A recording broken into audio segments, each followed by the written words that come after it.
Hi again, friends from Myrtle Beach, South Carolina. We greet you from the Sheraton Convention Center in Big South Conference Media Day. Year number one here in Myrtle Beach off the heels of the Big South Championship played here back in March. My name is Nick Pierce alongside Tim Scarborough, and we're here covering the Liberty Flames. The Lady Flames picked to win the conference championship for the 16th time out of 17 seasons, and then the men's team as well picked second, coming off its first tournament championship in nearly a decade. Tim, you look at the Liberty Flames this year, they have a lot of experience and a lot of guys coming back from that championship team last year. It doesn't always translate to success on the court, but the Flames certainly feel like that they're poised to make another run. Well, Nick, of course there's no guarantees, but I've been around college basketball for far too long than to even mention. And I can tell you that whenever you have a team that is loaded with this many juniors and seniors, more than not, you turn out to have a very successful season. 6 out of the 7 top scorers are back from last season, minus Tavares Speaks, but guys like John Caleb Sanders, Devon Marshall, very talented backcourt, and then maybe the deepest front court that the Flames have ever had. And size. I mean, you add Antoine Burris and J.R. Coronado, Andrew Smith, Joel Vanderpool, all those guys, with the exception of Burris, who is wide and strong. Most of them are over 6'7", 6'8". Joel Vanderpool is 6'10", so Liberty is going to have some size and, more importantly, depth at that position at the 4 and the 5 and experience. And you mentioned, a team that's already won the Big South Championship. So all the pieces are right there for Liberty to fall into place for them. Antoine Burris back from the injury that sidelined him all of last season, and now you look at that injury. Certainly the Flames didn't see it that way at the time, but now maybe a blessing to add him right back there into the mix here this season and kind of anchor things down there in the post. But as a guy like Antoine coming back from an injury like that sidelined him so long, he's been back in practice, but now it's just a matter of getting back into live action. How ready do you think he is? Well, he's more than ready in terms of anxiety. I mean, he has not played in about a year and some change. So as far as being enthusiastic and ready to go, he's tired of knocking around guys in a Liberty uniform. He's ready to hit somebody in another uniform. So I think he'll have to knock off some of the rust because he hasn't played in so long, but his body is as strong and he's as lean as I've ever seen him in the 4 years. And Antoine is a player that has improved each year over freshman, sophomore, junior, and I expect him to be even a little bit better in his 5th season in the Liberty uniform.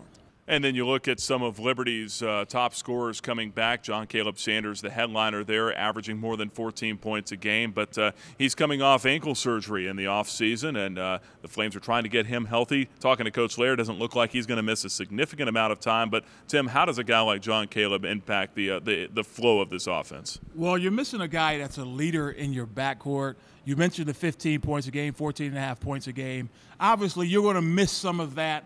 But I believe Liberty has enough depth in the backcourt, particularly with Marshall, but also with Joe Reddick, a newcomer, a transfer in as a sophomore. He played 1 year of junior college. Joe is the type of player that can step right in and help Liberty right away. So they're going to miss John Caleb because he is a solid contributor, but they won't miss him too much because they'll make up for it in other areas.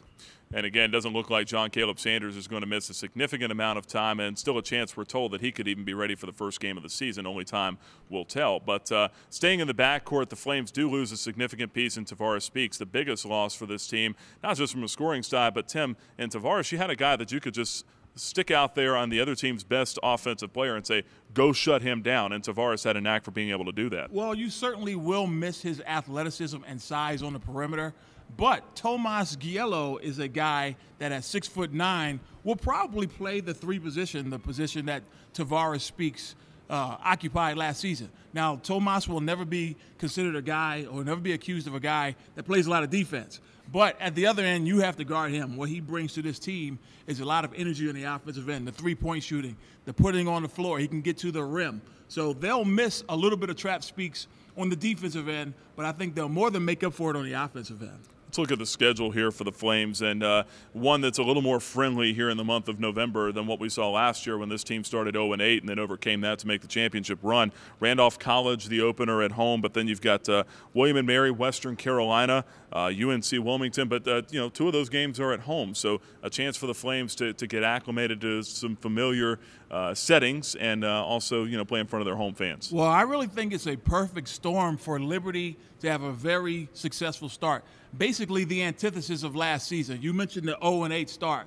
This year the schedule lends itself, in my opinion, to some quality wins at home, and I think they can go on the road. And again, we talked about this team being so experienced. When you have 10 upperclassmen, 6 seniors, 4 juniors, most of the time you're going to be successful. Well, we will see here as the Flames get set to tip it off in just a few days. Again, November 8th is the opener, Randolph College inside the Vine Center. For Tim Scarborough, my name is Nick Pierce from Myrtle Beach, South Carolina for the Liberty Flames Sports Network.